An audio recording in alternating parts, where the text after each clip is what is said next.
Hi there, everybody. This is Mecha Draco coming to you from Space Engineers. I wanted to go on ahead and introduce you guys to a new ship of mine that I created in survival mode. Going on ahead and introduce you guys to it because it is my first real big ship that I ever created in survival mode, pretty much from scratch, not completely from scratch, obviously, as you might be able to tell. For anybody who's actually not new to Space Engineers and has played it before, they might be able to recognize this end right here as the back end of the red ship. Everybody knows what the red ship is if you've played Space Engineers at all. And this is actually the back end of the red ship that comes from the map called Crashed Red Ship. You start off in the Crashed Red Ship, and I actually took the back end and cut it up, used a few of the resources required that given to me, as well as a few of the metal and everything like that, given from the broken off pieces that I cut. Replicated the back end onto this end, which I might not add was not easy in survival mode since there's no mirror mode. Went on ahead and took some of the other resources that I was given and added in a few extra little bits and pieces here.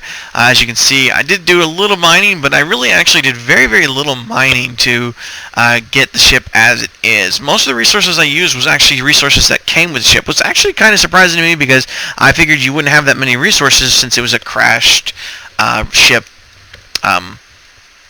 scenario. Anyways. Now, this ship is completely airtight, and I have even built in a compression system for these hangars, as you can see.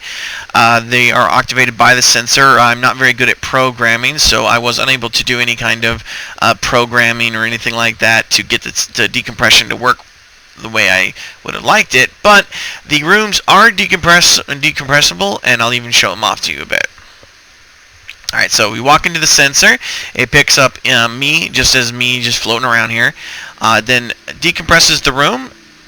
Then immediately after decompressing the room, it opens the doors. And then once I leave the sensor zone, it closes the doors. And then once those doors close, it'll call an airtight seal, and the room will recompress. I may be out of oxygen. Nope, I've still got some oxygen in here. Alright, so we've got oxygen.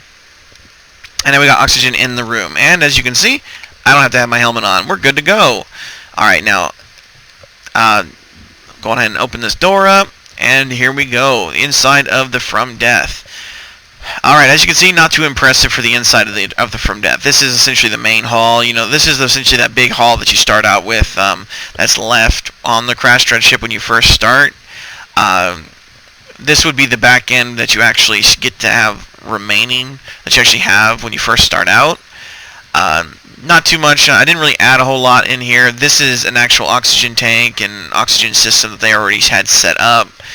Then I added this one in for an additional oxygen tank space, as well as a few other little things, just to also add in a bit of a symmetry to the area. Had to add in another vent, as you can see over here, to help compress and add oxygen to the entire area. Figured I was going to add another vent right here eventually, I suppose. Here's the cargo area. Added in 2 additional oxygen tanks in order to, make sure I had plenty of oxygen space. 5 cargo. There are 5 cargo, small cargos, mind you, but they are 5 cargos. They held plenty of space. Behind the cargos, as you might be able to tell from here, there is a large generator. There's also another large generator on the other end that you start out with. I went on ahead and basically generated those. Not a whole lot much else on here. Right above me, right above this vent and above this black area right here, is a refinery with a bunch of modules attached to it, power proficiency, and some processing efficiency, I believe it's called. Yeah, but the processing efficiency, there are 2 assemblers up there as well, also connected to the conveyor system, some gyros, a bit more of a little bit more of the actual conveyor system up there as well, some generators, and as well, of course, the gravity generators up there as well. We have, basically we have a nice little setup going on here. Now, I added in, the first thing I did was I replicated the front of this little back end onto the front, as you can see, and I obviously didn't do the command little thing, but I did add the cargo and everything like that. Then I added in the hangars, came pretty soon after that. I built this little ship to help me mine a little bit quicker. As you can see, the hangars aren't too big, but they ain't too small either. This ship is not exactly what I would call huge, but it definitely has plenty of space in here.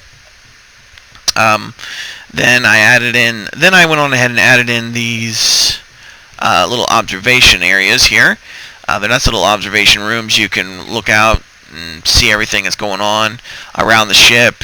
And they give you a pretty nice view as well, as long as you're but only, of course, at a particular section. So, obviously, as you can see, I can only see this small little 90-degree area here. I also went on ahead and added in a medical room to this area, so I can spawn if I die and regenerate my health and everything else like that when need be. And then I basically went on after that. I added in the decompression system for the outside hangar.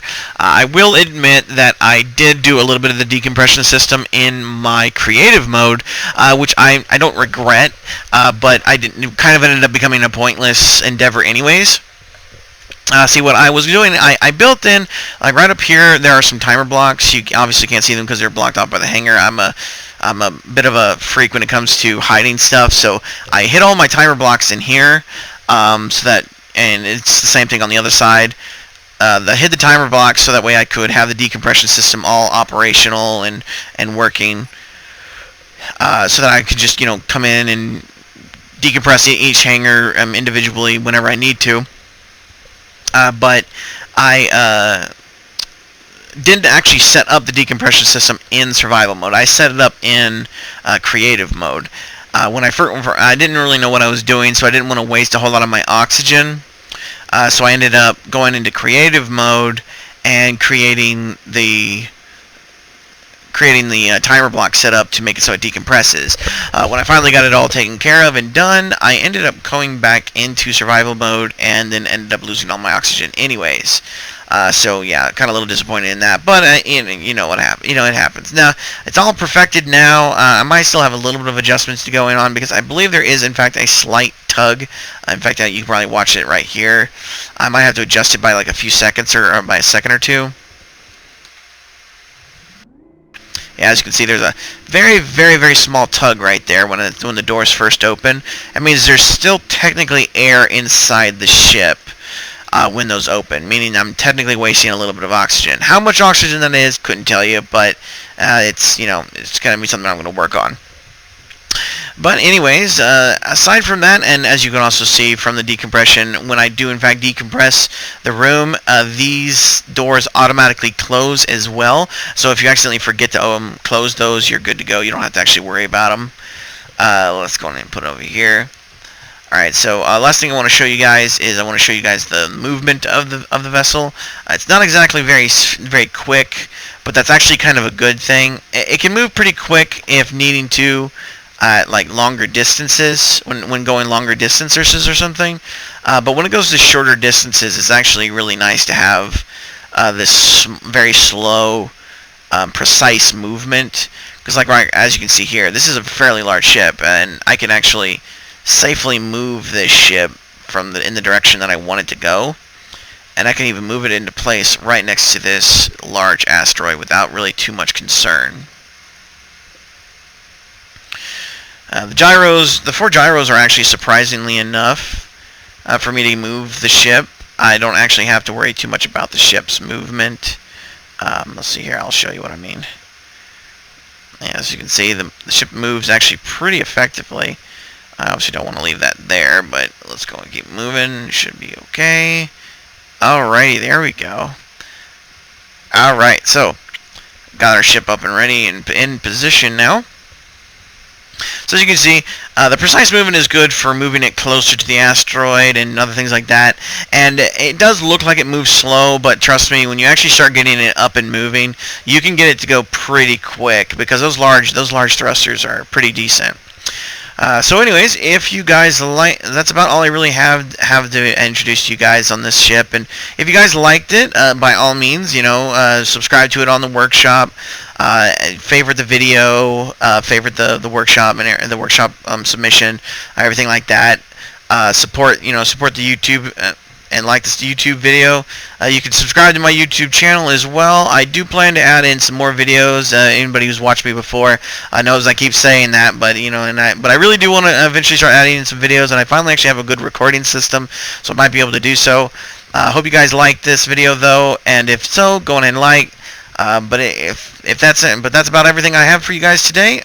So thanks so much for watching, and fly safe.